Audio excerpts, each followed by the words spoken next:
You may have heard of the term emotional intelligence or EQ. It's been super popular lately. Having a higher EQ can make you a better leader, can make you a better parent, even can make you a better person in general. But what exactly is emotional intelligence? The term comes from back in the 70s when a lot of researchers were looking into our emotional intelligence versus our intellect or IQ. It became popular in the mid-90s with a book by Daniel Goleman called Emotional Intelligence. But then it became super popular over the last decade or so with the work of Brene Brown, the famous speaker over at TED, as well as a researcher into emotional intelligence. Emotional intelligence is our ability to recognize, understand, and manage our own emotions while simultaneously recognizing, understanding, and influencing the emotions of others. I'll give you a really simple example.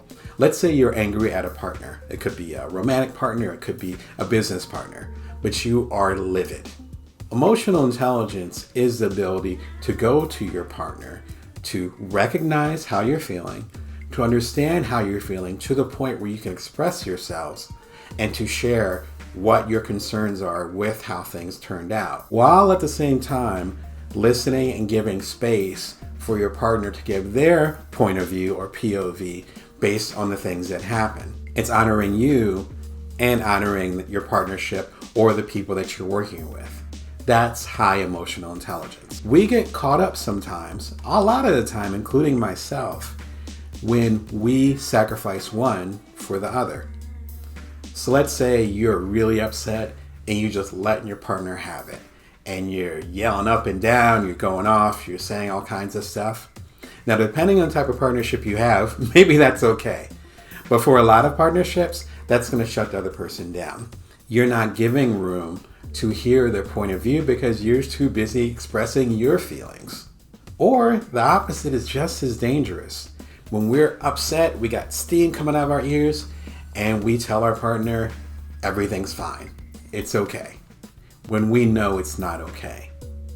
That doesn't give you the ability to express yourself, and so your partner doesn't understand your POV, and their POV or point of view is the only thing that matters at that time. As we understand, and as you might have went through yourself, when we don't talk about our feelings, then resentment and bitterness can build.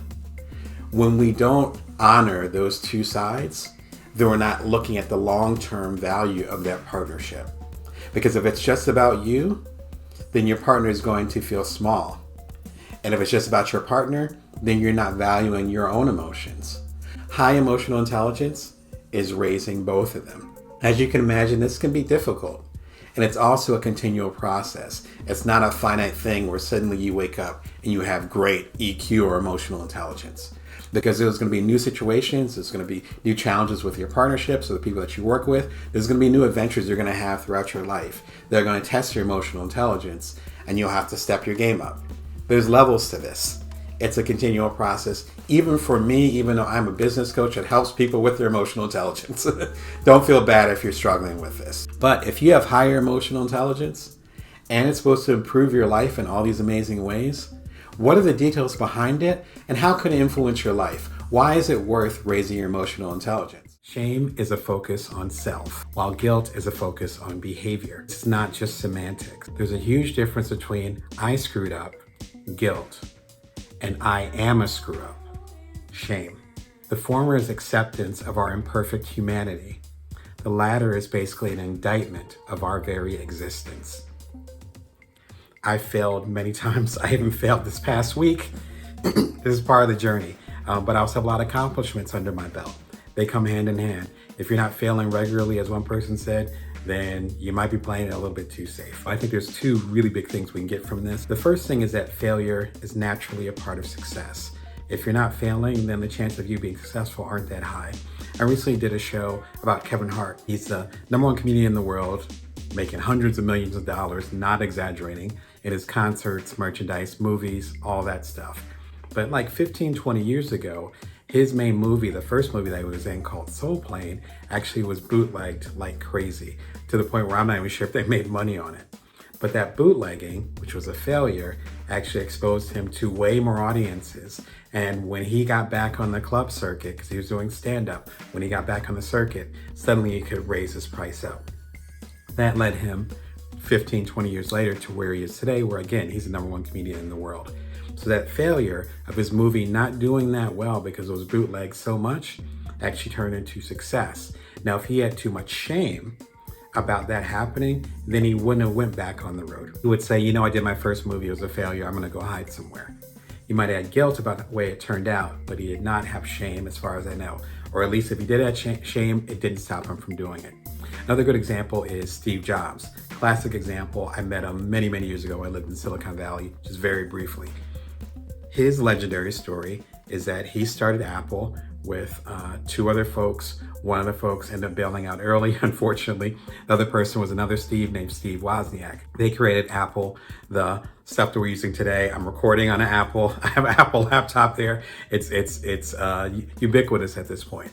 But back in 83, 84, he got kicked out of his own company. The board kicked him out. Now, the Apple brand started to suffer because they were diversifying too much. That's all enough for further discussion. There's some great books on that, including Becoming Steve Jobs, which I'd highly recommend that book.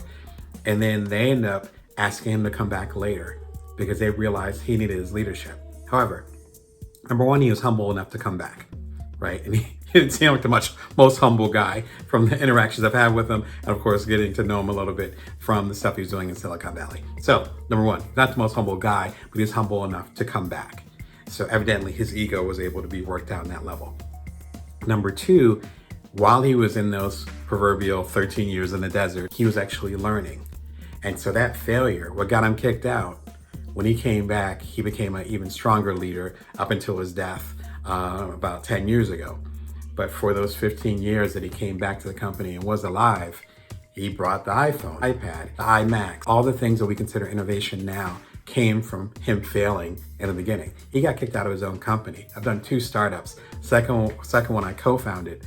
I can't even imagine the pain and the challenge with that.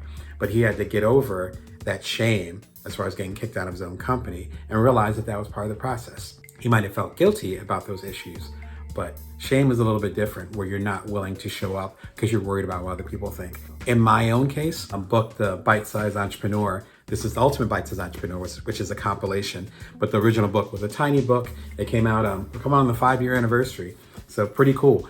But it came out about 5 years ago, 4.5 years ago now.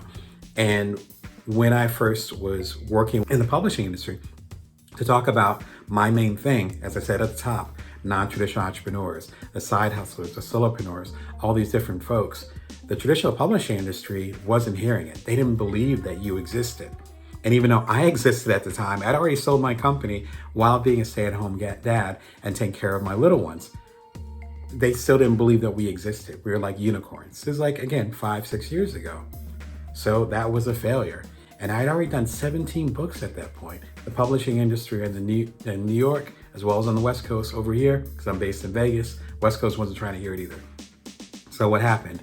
I believed in the vision. I took that failure, and within 6 to 8 weeks, I learned how to self-publish. I created my own publishing imprint. This one became a top 10 bestseller on Amazon. I was up there with Simon Sinek, Chris Gillenbaugh was up there with them from a self-published book. But without that failure, then I wouldn't have the thriving publishing imprint I have now. Now I have 7 books under my belt from my own imprint, including a new one built from now. This would not exist without my failure in the traditional publishing industry, which I'd already done 17 books with the traditional publishing industry, and they were not trying to have me do the 18th. So I had to come up with my own path. But if I was stuck in shame about failing, then we wouldn't be speaking right now. These books wouldn't exist. Y'all, again, made the original Bite-Sized Entrepreneur a bestseller. You supported all the other books since then, including a new one built from now. I thank you for that. Those books would not exist if I was stuck in shame, rather than feeling guilty that I wasn't able to accomplish what I wanted to accomplish initially. Because so many people that I coach get confused and think that success is just you having runaway hits. That's not how it works. It's not how it ever works. The second thing is that even if you feel shame, and shame has to do with what other people think of you, and we can break that down even more. Even if you do that, shame isn't going to get you success. As they used to say, you can't get there from here. Guilt is judging yourself based on what you think you should do, based on your internal ethics. I talk about that a lot more in my popular TED Talk called You Should Strive for Good Enough. I'll throw a link in here. But I talk about that. Guilt is you judging yourself because you have a higher standard. I could have done better with that. Shame is the fear, not actual judging, but the fear of being judged by other people and feeling like you're not good enough. Guilt is an internal metric. Shame is how you think people are perceiving you. So shame might not even have to do with your actions, but how you think other people are going to judge you. Those are two very different areas. One is an internal metric. If you have a certain standard and you do not meet it, it's okay to feel guilty about that, right? I was going to eat better today. I didn't. I feel guilty about it. That's one thing. I didn't eat well today. I feel shame about it, so I'm not going to show up. I'm going to worry about what other people are saying. That feels totally different, right? You can feel it in your chest versus your heart or your stomach. It's a different type of energy. One of the things that I found as a coach, and I've been talking to a lot of my clients about this too, is that sometimes they'll be stuck, which of course, if you have a coach, sometimes that's why you get a coach, where you're like, I'm not sure how I'm gonna get around this. I don't know how to get motivated. I don't know how to move forward. I talk about that a lot in the book, Built From Now, but sometimes you need a little bit deeper stuff. So you get a coach. I've been talking a lot with my clients who are trying to move forward, but they're procrastinating, or their resources aren't together, or they don't have their systems together. Again, as I talk about in Built From Now. And sometimes the reason that they're stuck is that they're trying to shame themselves into moving forward. I'm gonna feel so ashamed that I'm not gonna accomplish this project. I'm gonna feel so ashamed that I'm not gonna get through this massive to-do list. I'm gonna feel so ashamed if my startup doesn't get funding by the end of this year, that I'm going to shame myself into productivity. You can't. Again, you can't get there from here. And that's how shame can kind of seep into our thing.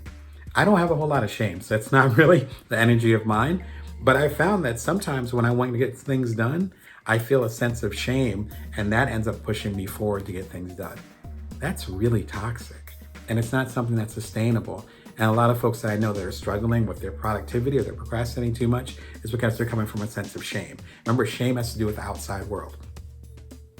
And so once you start bringing in the outside world and what you think they're going to say, capital T, as I say in my TED Talk, what they are going to say, as soon as you get into that mindset, then suddenly all these other things start to unravel. And suddenly you start to do things because of the optics, as we say nowadays. So this person is going to think that I'm doing great, so I better post this on social media. I don't want this person to think that I'm slacking off, so I'm going to do a bunch of busy work even though I'm not getting anything done, and it'll be better off strategizing versus just focusing on the computer. Suddenly, all these things start to seep in. We want to avoid that. And one of the best ways to avoid that is to realize that shame isn't going to get us there. It's not going to make us more productive. It's not going to make our stuff more fruitful. And it's definitely not going to give us success. The main thing shame does is actually quieting our inner voice because we're so worried about what other people are going to say. So if you're thinking about how you can feel well, and fail well, suddenly the JayZ accent's coming out. If you're worried or if you're trying to find ways to fail well, number one, you have to understand that failure is a part of success. If you want to reach success, you got to fail. I'm failing as we speak. That's part of the process. You can't get there from there.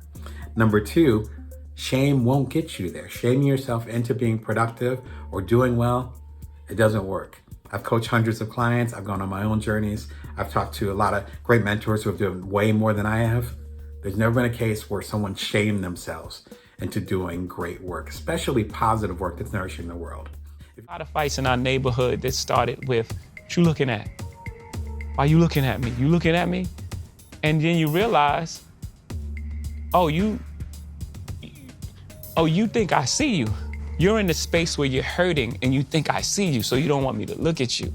And you don't want me to see you in such a you don't want me to see your pain shell of this tough person that's really willing to fight me and possibly kill me because I looked at you. Knowing that and understanding that changes life completely. It's an amazing psychological tool. It's been around for literally decades, but so few people know about it. In fact, as a coach and as a public speaker, I bring up this special tool and no one seems to know it exists. So I want to share it with you today.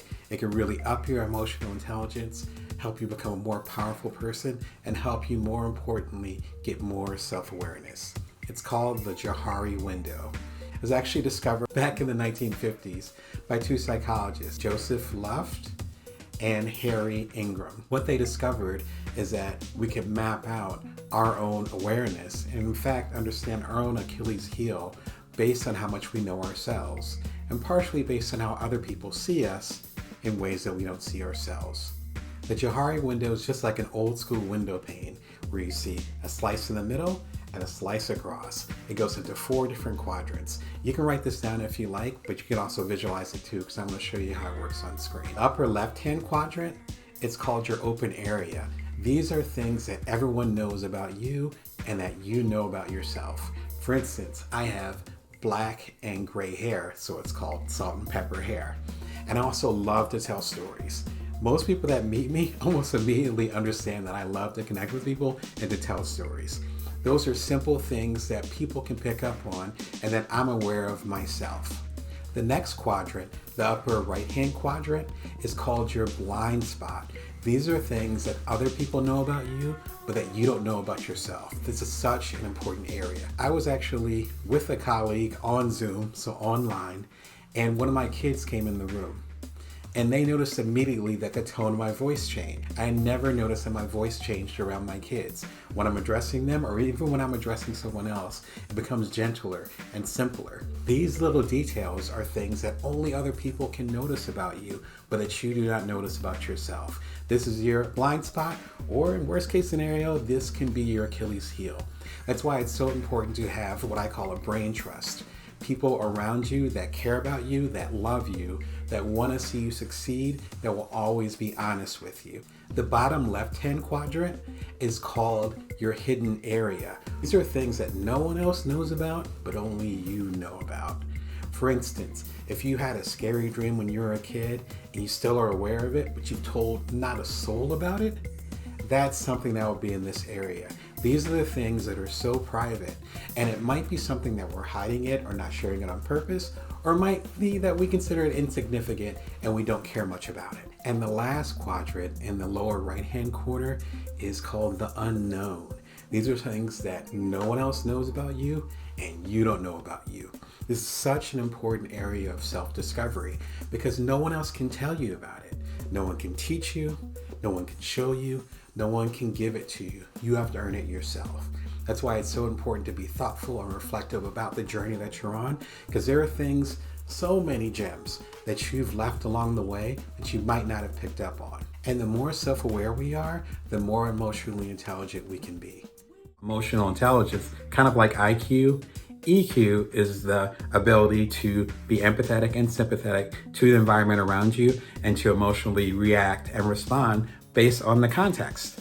And so it's like yelling at a baby doesn't make much sense because the baby's not going to understand why you're yelling.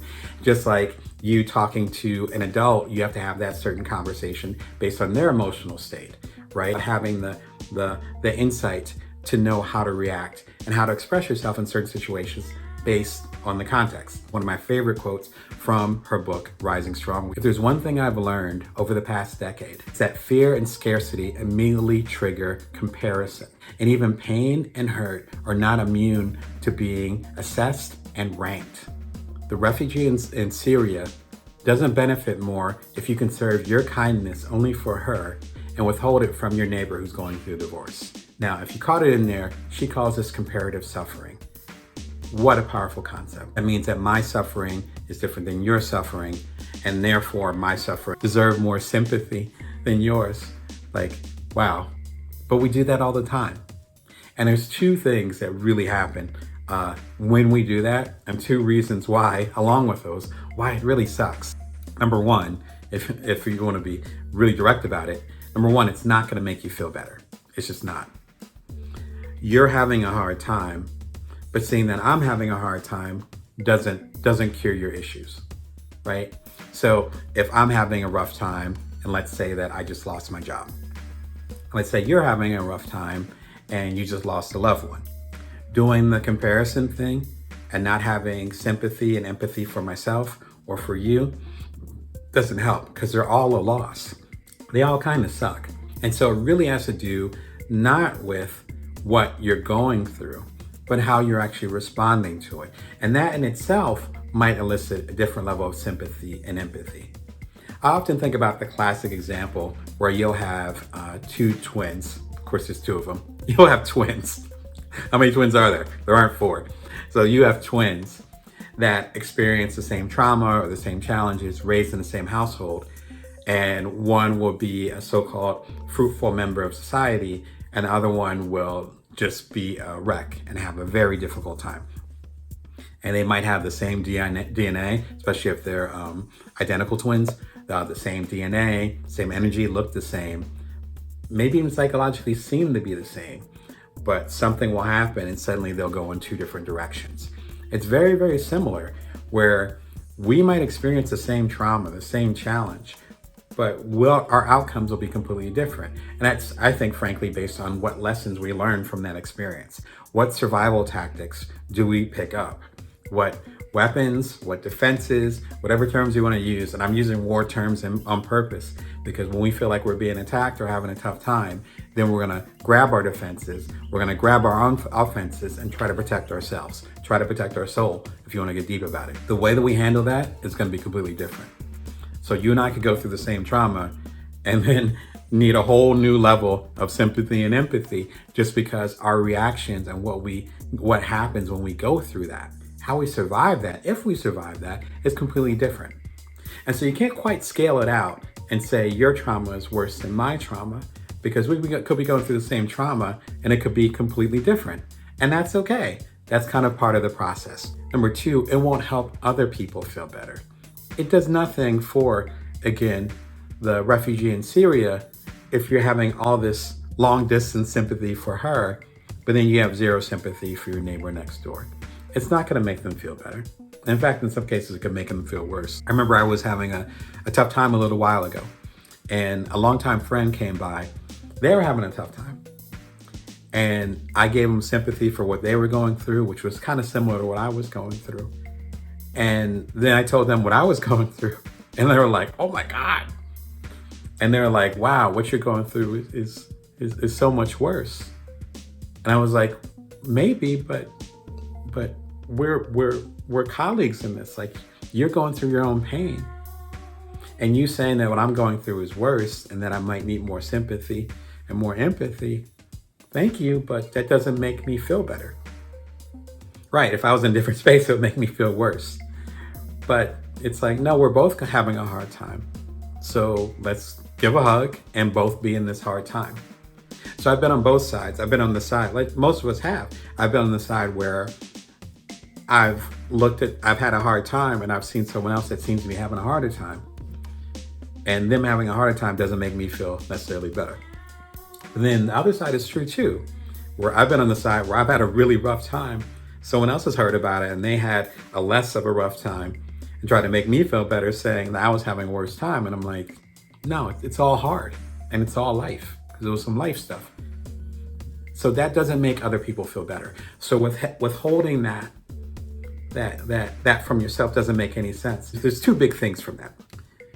If you're trying to make other people feel better and doing a comparative suffering and saying your suffering is worse than mine or whatever, two big problems. Number one, you're going to have less empathy for yourself. So if I'm having a tough time, like feeling emotion about it, whatever, having a hard time getting through it, and I see someone else and I feel like they're having a harder time, then I'm going to have less empathy for myself. I'm going to be like, oh, I can get through this. And so, maybe I won't allow myself to cry. Maybe I won't allow myself to mourn.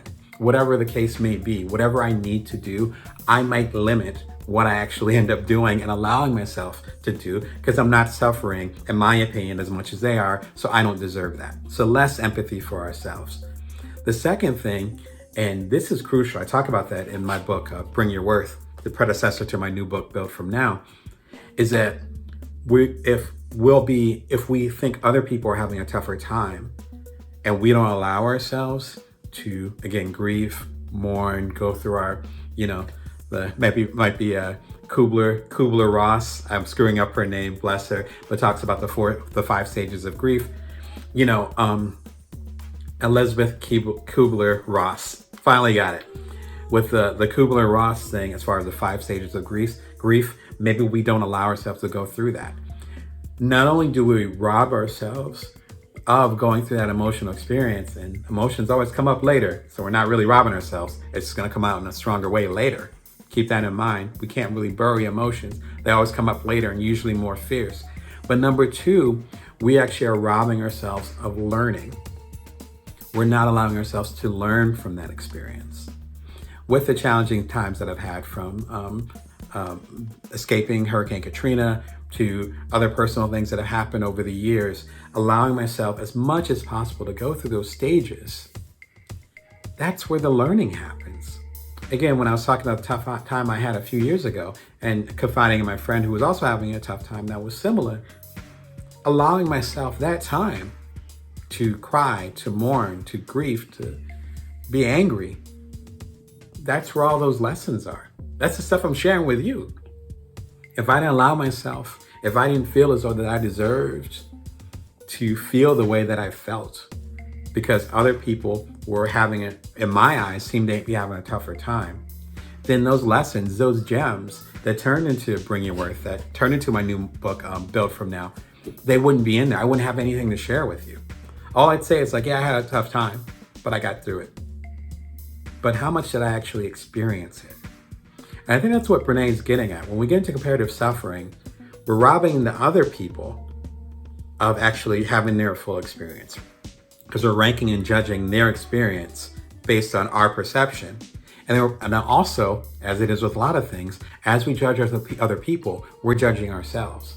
And we're robbing ourselves of that sympathy, robbing ourselves of that empathy, and robbing ourselves of that knowledge and that experience when we go through what we go through, right? That's some deep talk for today, but once you understand comparative suffering, then maybe you can go through your experiences with wider eyes. And if you're more sympathetic and empathetic to yourself, you can't help but be more sympathetic and empathetic to others. So if you're not going to do it for yourself, do it for other people that you want to support. Your real work is to figure out where your power base is and to work on the alignment of your gifts that you have to give with the real reason why you're here. That's the number one thing you have to do, is to work on yourself and to fill yourself up and keep your cup full. You only when you're full, I'm full, I'm overflowing, my cup runneth over.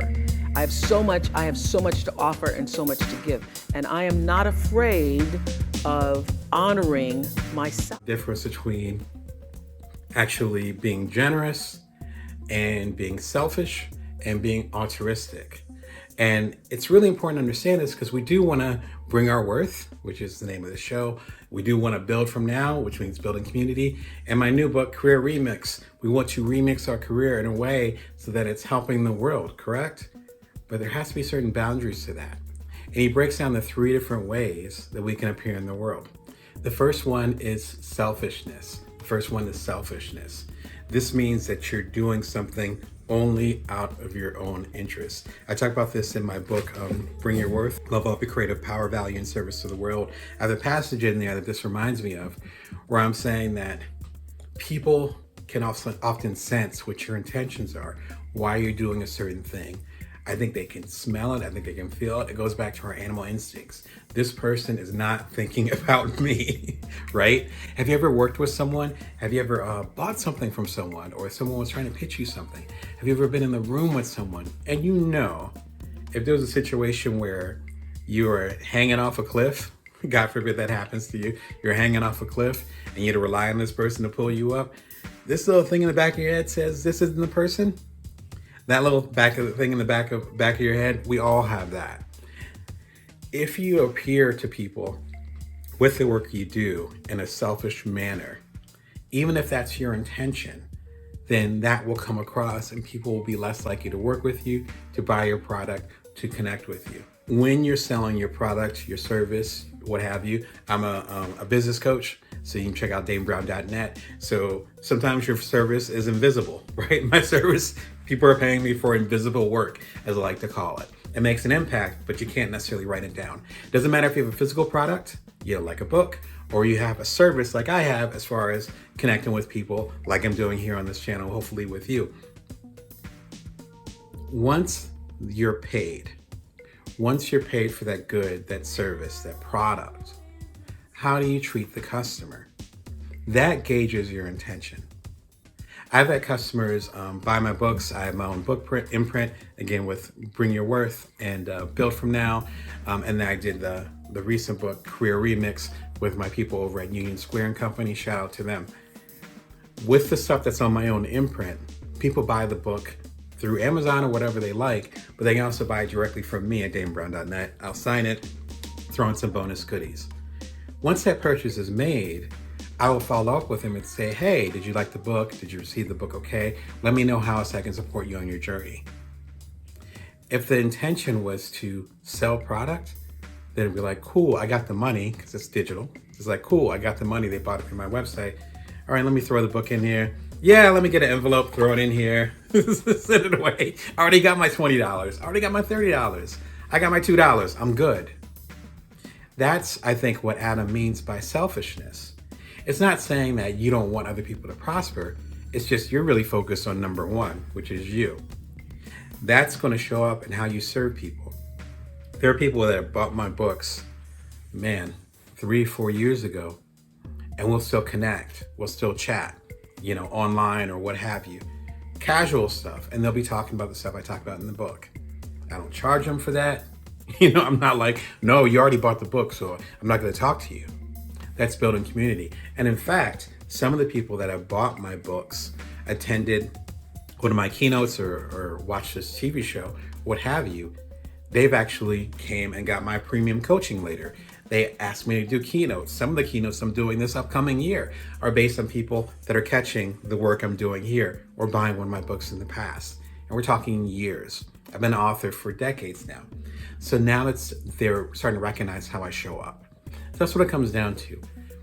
Number one, if you're connecting with other people and it comes off as selfish, it's often because your intention is based on you moving product, having a best-selling book, getting the fame, being able to say you got another customer and check them off your list.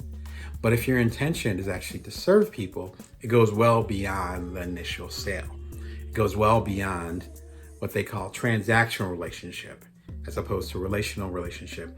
I talk about that in Career Remix, the new book. The audiobook is going to be out any day now. In fact, it'll be out in late March 2022. Thanks for all the support. But I talk about transactional and relational relationships in there. So if you want to go much deeper, we can talk about that. I've also talked about that a few times on the channel. Number two, the other extreme, if you're trying to be generous, is to be altruistic about it. Altruistic is basically martyrdom, saying I'm going to sacrifice all gains that I have just to make sure that you get to where you need to be. I get this a lot with my coaching clients, even before I was a coach, which kind of signals that sometimes you recognize things before you have words for them, and you know that something is wrong. And there's so many conversations, independents like myself, who I'm a full-time freelance writer as well. So I write for Playboy, the New York Post, and other folks. When you're in a position where you're creating your own business, your own path, if you're independent like myself, you're the one that's going to have to say, my product, my service, my idea is worth this much. No one's going to do it for you. There's not a yellow pages, or a guide that'll say, this is how much you should charge. And if there is a guide, then it changes so rapidly, particularly nowadays. Back when I started decades ago, maybe you could have gauged it like this. Right now, we're in the wild, wild west. And the more original your particular idea or service or product is, the more you're going to be on your own when it comes to charging whatever you're supposed to charge.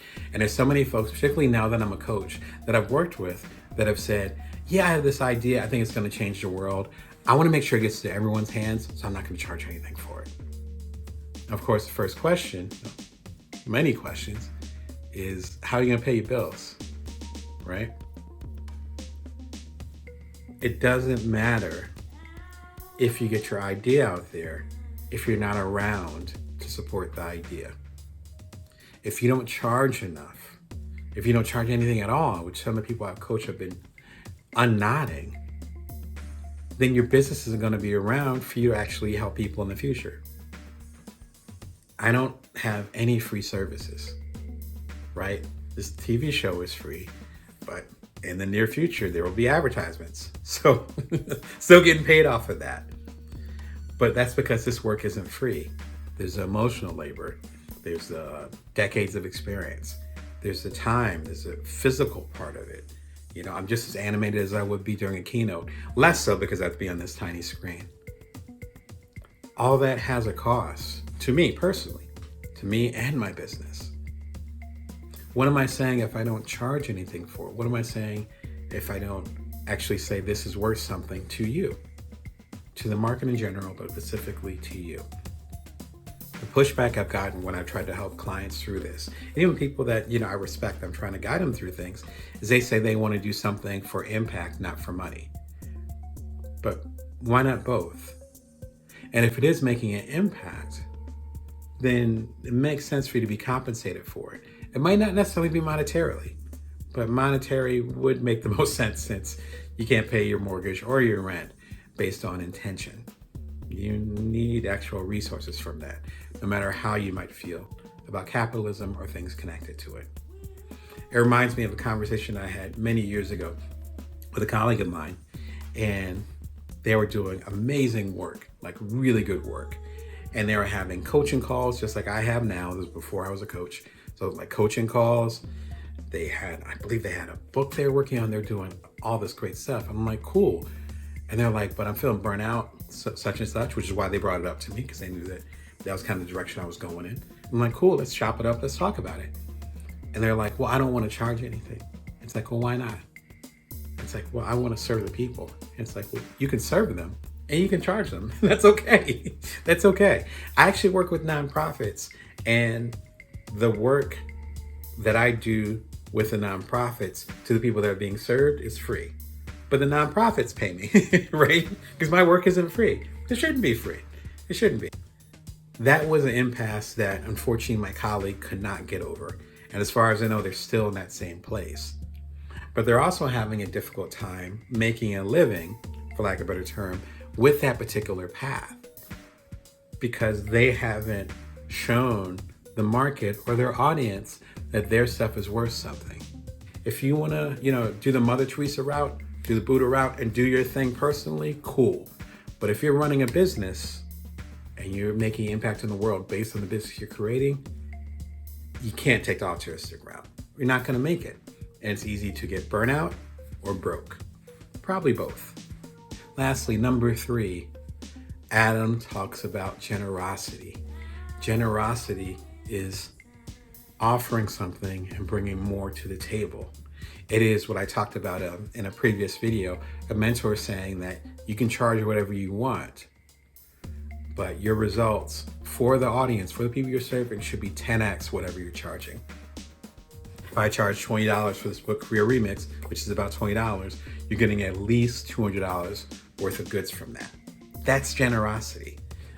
Giving this away for free is not generosity. That's altruism. You do not run a business like that. You run other things like that, but not a business. That's what I'm talking to you about. Business. That's not a business. Selfishness would be charging $1,000 for this book and there only being $100 worth of material. No. $20 for this book, at least $200 worth of material. That's generosity. That's going beyond what that is. Generosity is building a community, what I would call a legacy at my age, creating a legacy that's going to live beyond you. With the people that I've connected with, the hundreds of people that I've connected with as a coach, they're starting to do really cool shit now. I've been a coach for quite a while now, and they're starting to do cool shit. And I know some of those seeds were planted when we met 4, 5, 6 years ago. That's going to outlive me.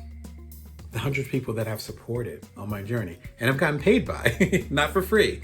See, they're not mutually exclusive. That's going to be beyond me. The work that I've done is making an impact in areas and rooms that I've never been in, that I'll never get into, to be frank, for whatever reason. That's generosity. Building something from now that's not just about you. This really struck me as far as what we get wrong with vulnerability. That is such a big buzzword now, but how exactly are you vulnerable and a leader at the same time? I love this quote from her. Vulnerability minus boundaries is not vulnerability. Are you sharing your emotions, your experiences to move work, connection, a relationship forward? Or are you working your shit out with somebody? And work is not the place to do that, right? Powerful stuff. I think it breaks down to two basic principles. First of all, what is the purpose of you expressing yourself in this way? To what end? What end are you trying to get to? If you're talking to one of your investors, say you have a startup and you're talking to one of your investors and you're saying, everything's going to crap and I'm having an awful time here and I feel like giving up. This is the person that gave you like $1 million for your startup when, maybe a few months ago, you're completely confident that you can pull it off, right? We sometimes view that as vulnerability, but as she's saying, that's not. Like, to what end? What are they supposed to do with that? Which is one of my favorite sayings. When people kind of emotionally dump, which is what I call it, on people, particularly on me, I'm like, what do you want me to do with that? To what end, right? Now, some of y'all have coached with me, and whether I'm writing in a book, well, I am talking with the audiobook, but I'm writing in my new book, Built From Now. There's a lot of vulnerable moments in here, a lot of honesty. It was a tough book to write as far as being, again, that vulnerable. Ditto for Bring Your Worth, or if you've had me as a coaching client. And if you've had me as a coaching client, I do one-on-one coaching. You know that we sometimes can go all over the place. And it could be a funny coaching session, or it could be quite sad. I've actually cried with my clients when they were having a really tough time, because that was the level of sympathy and empathy. But with my clients, that actually is a very conscious process. I'm not telling them how bad my day is. I can say, yeah, it's a long day, but I'd love to hear what's going on with you. But that's where it stops, because it's not about me, it's about them. So the times when I have become emotional with my clients, it's for them to understand that I empathize and sympathize with the situation. One of the reasons why I became a coach was because I've been in a lot of different business and personal situations. So I do have a lot of empathy because I've been in a lot of situations. I have enough to give, so I can relate to some of the pain that they're going through. And if I'm sharing some of my personal stuff, as far as from a business standpoint or a little bit of the personal, it's to let them know that what they're going through isn't extraordinary, that they are human. And as Brene said in some of her books, the main reason why we feel a level of loneliness or feel isolated or afraid to become vulnerable is because we feel like our feelings are unique and no one else has felt that before.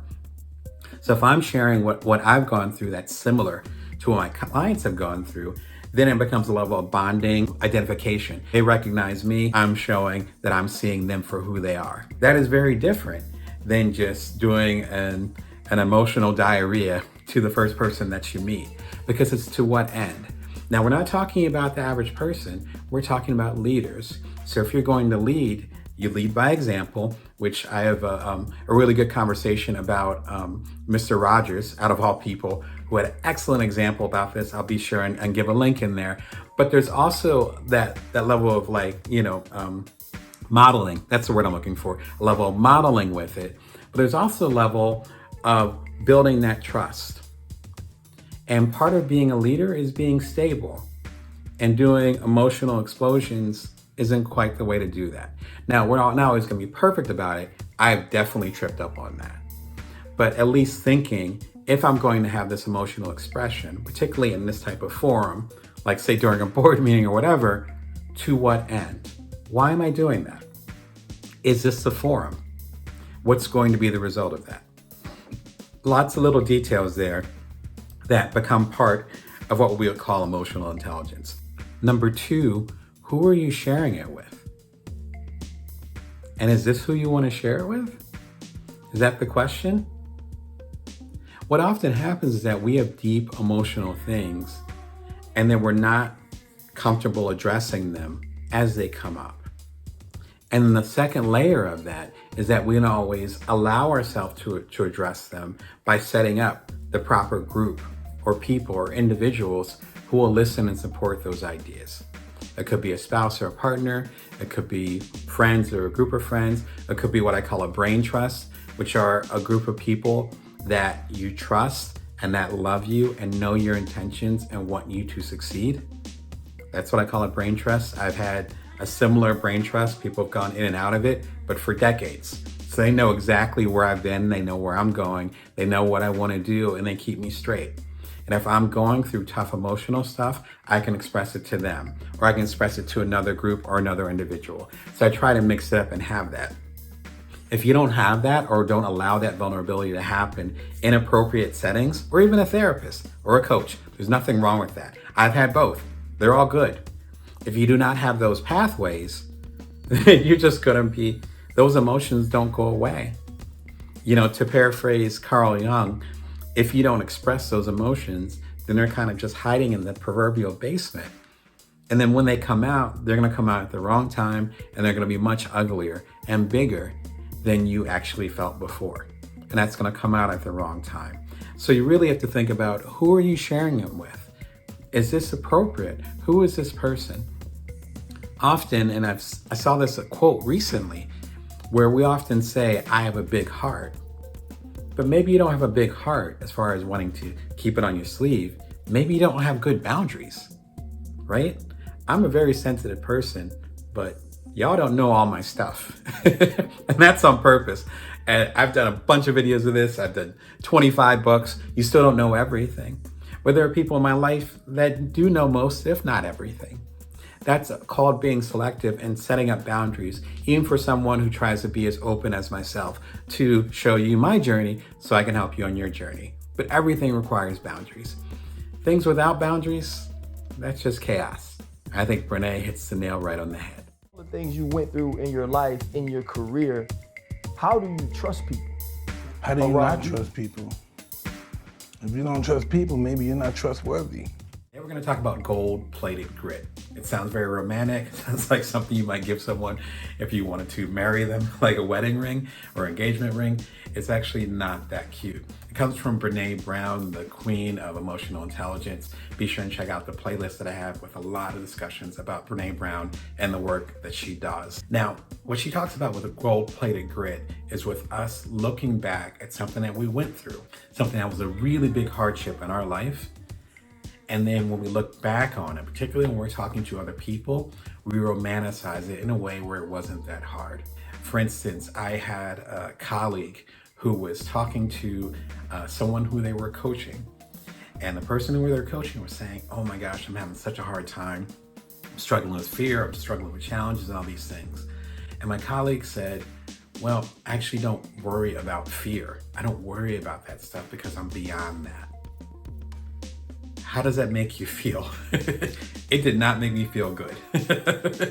And luckily there's some commentary from other folks that helped point out how the coach was in the wrong. In other words, the coach was saying, I'm better than you. There's more insight that I have than you have, and therefore I don't have the same feelings that you have. It was not from a level of empathy or sympathy. But unfortunately, we go through this gold-plated grit every single day. We have instances where we go through a tough time and we're like, yeah, I got through it. Why don't you get through it? But the person might be in the middle of the muck. They might be going through some challenging times. They might not have the same resources or frankly strengths that you do. And you might have forgotten some of the struggles that you had at the time. So this gold-plated grit can be really dangerous when it comes to what Brene Brown specializes in, which is emotional intelligence. And it could hurt your relationships, whether it's your business relationships, your personal relationships, your intimacy, all these different things. So we're gonna break down 2 reasons why you wanna try to avoid this gold-plated grit. The first problem with gold-plated grit is that it doesn't actually give room for growth. And the only thing it really brings is a sense of shame. If you're romanticizing a particular struggle that you went through and you're trying to support, quote unquote, someone else, and you're saying it's not that hard, get over it, that person might be in the middle of an emotional crisis. In fact, they might be coming to you for that kind of support, especially if they know that you've gone through it. I was going through a hard time, and there was a family member I confided in and said, hey, it's having a really tough time. And they said, hey, I've been through that before too. The best thing you can do is get over it and move on. The best thing you can do is get over it and move on. I've coached hundreds of people, and now when I think about that moment, I cringe. But I was cringing Also at that time too, even though I didn't have some of the wisdom that I have now from working with different people such as yourself. That invalidates someone else's feelings. Now I'm positive that my relative believed that they were helping me be strong and move on. But that has to do with their processing. And they might have been struggling at the time when they were having that same challenge that I was having at the time. But there was no sense of empathy. Empathy is you stepping into someone else's shoes and respecting whatever they might be feeling at the moment, even if you'd have a different reaction. That's what empathy is. Sympathy is when you've gone through the same thing and you can relate to what the other person's going through. In the case of this, it was both. They could relate to what I was going through and they could step in my shoes and be empathetic about it as well. But they chose not to. Secondly, when it comes to gold-plated grit, you end up becoming a prison. You, who are doing the judging, you end up becoming a prison to whatever area you're not willing to face. For instance, if you're saying that you went through a divorce, or you went through a death, or you went through some serious financial stuff, all these things that are kind of part of life as you become an adult, breakups and financial ups and downs and all those things that happen. If you went through that, and you look back at it and you romanticize it, you're not actually extracting the lessons that come from it. I think about the painful stuff that I talk about, particularly in my book, Bring Your Worth, which is actually included in the new book, Built From Now, the deluxe edition of that. But the original one is Bring Your Worth, Level Up Your Creative Power, Value, and Service to the World. It's still available, but you can get it in the deluxe edition of Built From Now. It's included in there. Thanks for all of y'all who have supported the new book. As I talk about in Bring Your Worth, I talk about these challenges that I had financially, emotionally, some of the losses that I had. It's a very vulnerable book for me. If I wasn't willing to admit that I lost footing sometimes, that I had challenges, that despite me having a master's in magazine publishing and doing 4 TED Talks and having best-selling books and having a wonderful family, that I still have all these challenges and all this darkness that I'm having to process. If I wasn't willing to have that conversation, at least in my case, this book wouldn't exist. Definitely Built From Now wouldn't exist either, the new book. Those discussions allowed me to connect with you. But most importantly, which is what I'm getting at, even if you're not a coach, even if you're not an author, even if you're not a TED speaker, it doesn't matter. You have to have that relationship with yourself. You have to have that relationship with yourself. As I mentioned in the first point, as far as judging other people, when we have gold-plated grit, we're actually judging ourselves. Talking to a colleague recently, and we're talking about partnerships.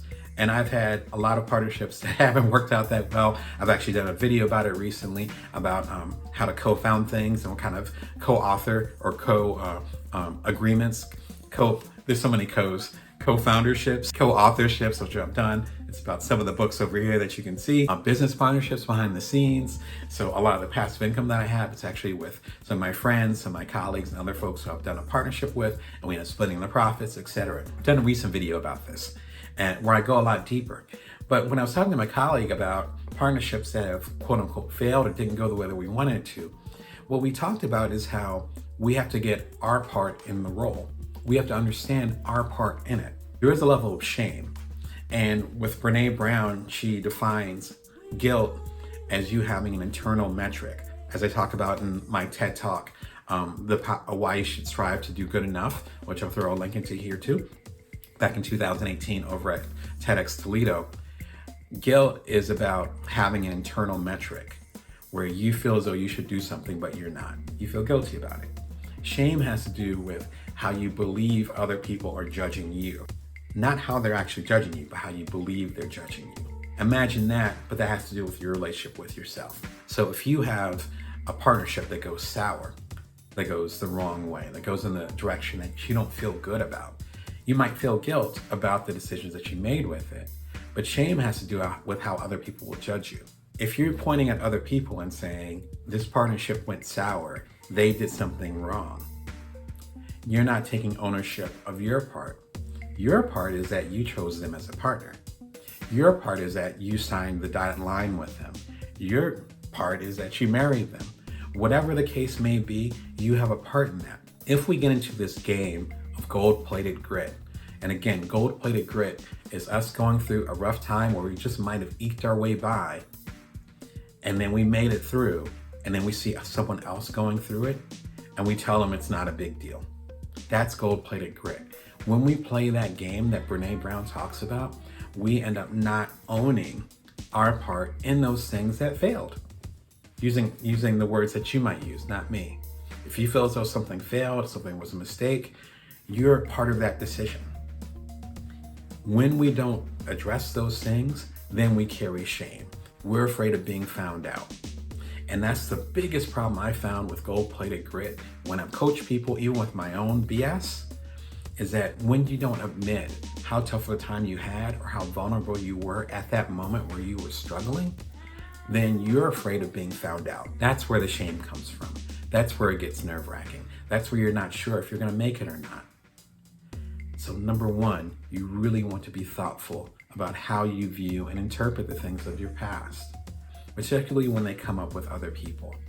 And if you're trying to tell someone to get over it, the worst thing you can do is tell them to get over it. Because the only thing that can come from that is judgment and shame from their part. And the second thing, when you play the game of gold-plated grit, the only thing that can happen is that you end up getting shame about being found out that you actually were struggling. But that's a discussion that you need to have with yourself. My favorite quotes talks about how you should think about the people that you truly dislike. This is a tough one, and some of us don't realize that it's part of, number one, emotional intelligence or EQ, and number two, that it's actually part of our success. Sometimes when I coach people or when I'm guiding people or when I do a keynote and I talk to people, there's an assumption that when you get to a certain level of success, you have your bestseller, you become a millionaire, whatever that metric is that's accepted by society, the assumption is that you don't have to deal with people that you don't like. And it's actually quite the opposite.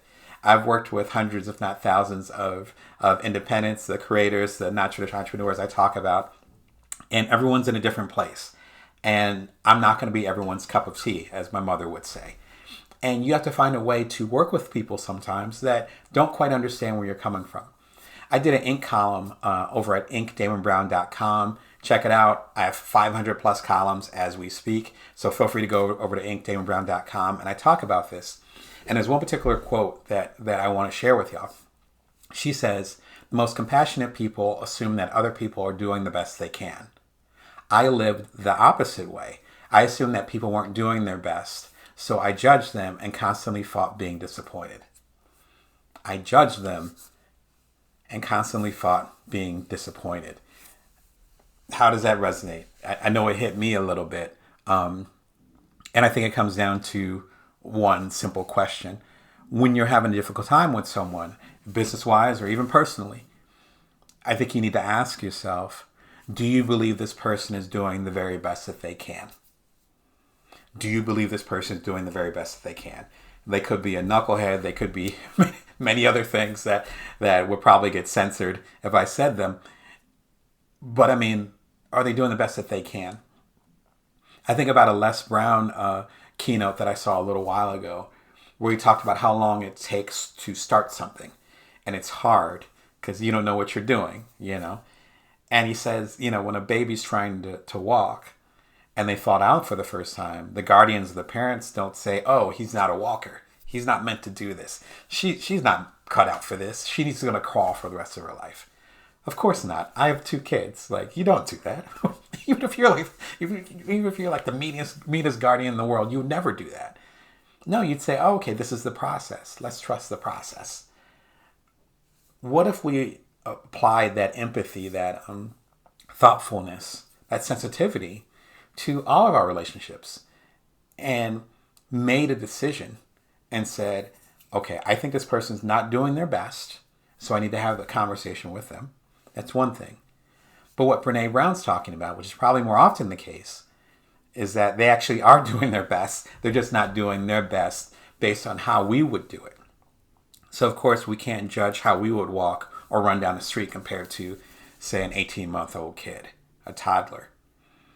So applying that actually gives us a level of sensitivity. It also makes us think, and again, back to the empathy, think about what it's like in that person's shoes. I know I've had business partnerships. I've done 25 books. A third of them have been co-authorships. Some of them did really well. Some of them were really rough rides. And one of the biggest lessons I learned from that, as well as my startup Cuddler, which I sold, I had 2 co-founders. And, relationships are complicated. And if you get empathetic and start to think about what the other person's shoes must feel like, then suddenly you start to soften up and that judgment starts to go away. And Brene Brown gets into that. I believe it's in Rising Strong that she talks about that. In her book, Rising Strong, I highly recommend it, where she talks about how when you judge other people, then you're also judging yourself. And so if you're saying, oh, that person's so stupid, I can't believe they can't get it together and all that stuff, the next time you're having a difficult time, which I've seen in live action, you could be talking about someone else and then suddenly you're in that same situation, and that's actually reflective of your own self-dialogue, how you feel about yourself if you're in that same situation. When we spew toxic things or when we're very judgmental of other people, that's often a reflection of how and what standard we have for ourselves. The trouble is that life is complicated.